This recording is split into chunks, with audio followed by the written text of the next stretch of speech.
হঠাৎ দেখে মনে হবে এটি কোনো সড়ক নয়, ময়লার ভাগাড়।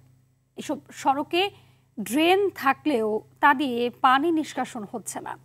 বছরের পর বছর এমন ভোগান্তি নিয়েই বসবাস করছে সাভার উপজেলার তেঁতুলছড়া ইউনিয়নের ৫ লাখ মানুষ।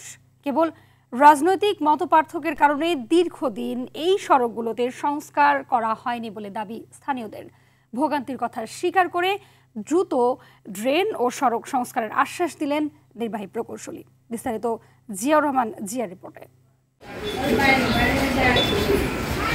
চিত্রটি সাভারের হেমায়েতপুরের যাদুরচর চৌরাস্তা সড়কের। শুকনো মৌসুমে সড়কে বেহাল অবস্থা। বর্ষার সড়কটি পরিণত হয় ময়লা আবর্জনার জলাশয়ের ভাগাড়ে। ভোগান্তিতে পড়তে হয় স্থানীয়দের। প্রায় ৫ থেকে ৭ বছর যাবত এই রাস্তার ড্রেন নাই। চেয়ারম্যান উন্নয়নের কাজ কিছুই করে নাই। আমরা ব্যবসা বাণিজ্য অনেক ক্ষতিগ্রস্ত হইতেছি এই শুধু এক রাস্তার কারণে। আমাদের রাস্তাটা ঠিক হোক, এদিক দিয়ে চলাচল করতে সমস্যা হয়। শুধু এ সড়কই নয়, একই চিত্র তিব্বতের মোড় সড়ক ও ২ number ward Phulbaria Mohammad Yakub Ali school and কলেজের সামনের সড়ক, দক্ষিণ শ্যামপুর দক্ষিণ মেটকা সড়কের। সারা বছরই এসব সড়কে জলাবদ্ধতা থাকে। দুর্ভোগ আর ভোগান্তি নিত্য সঙ্গী। বর্ষা সিজন আইলে প্রচুর কষ্ট হয়, আমরা নামাজ যাইতে পারি না, বাসায় থাকি সারাদিন।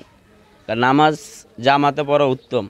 আল্লাহ রাসূল কাছে জামাতে নামাজ পড়লে সে হলো মুমিন ব্যক্তি, আর যারা জামাত ছাইরা যায় তার হলো মুনাফিক। কিন্তু আমরা এই রাস্তার কারণে, এই রাস্তার এত কন্ডিশনের কারণে আমরা নামাজ পড়তে যাইতে পারি না। অতি দ্রুত আমরা সরকারের কাছে আবেদন জানাইতেছি, এই রাস্তাটা যেমন পরিপূর্ণভাবে কাজ করে দিলে মানুষ জনগণ হাঁটতে পারলে দেশের জন্য ভালো, সমাজের জন্য ভালো, ইসলামের জন্য ভালো। ১০-১২ বছর ধরে রাস্তার এই অবস্থা, একটা রিস্ক কাটে না, আমরা মালটা আনতে পারি না।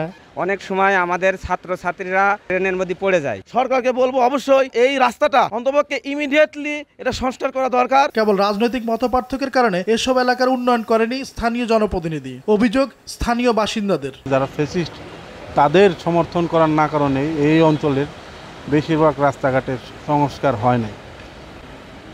রাস্তাঘাটের সংস্কার হয়েছে ওইগুলাই যারা এই ফ্যাসিস্টদের সমর্থন দিয়েছে, তাদের বাড়ির সামনে, তাদের বাসার পাশে, এইসবে রাস্তাঘাট বা মানুষের জনদুর্ভোগ হয়েছে। তারা ফ্যাসিস্টকে সমর্থন না করার কারণে এই অঞ্চলে এই সমস্যাগুলো। ছাত্র, শ্রমিক, তারপরে কর্মজীবী মানুষ যারা আছে তাদের যাতায়াতের এটি একটি রাস্তা। সেই রাস্তাটা সংস্কার হলে তো মানুষের ভোগান্তি কমবে। ভোগান্তি কমাতে এবং কি এই মানুষের যাতায়াতের সুবিধা হবে। যাতায়াতের সুবিধা হলে মানুষের কর্মক্ষেত্র আরও যাওয়া সহজ হবে। জনভোগান্তির কথা স্বীকার করে সংস্কারের আশ্বাস দিলেন নবনিযুক্ত প্রকৌশলী।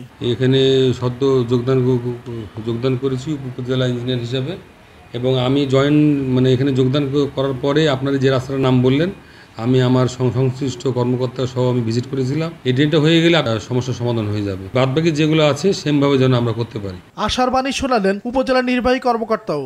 আমরা প্রায়োরিটি ফিক্সড আপ করে যেগুলো দুর্ভোগ বেশি হয় মানুষের, সেগুলোকে আমরা অ্যাজ আর্লি অ্যাজ পসিবল মানুষকে একটা রেমেডি দেওয়ার চেষ্টা করব। শুধু আশ্বাস নয়, দ্রুত সড়ক ও ড্রেনগুলো সংস্কার করা হবে, এমনটাই দাবি ইউনিয়নবাসীর। জিয়াউর রহমান জিয়া, RTV, সাভার।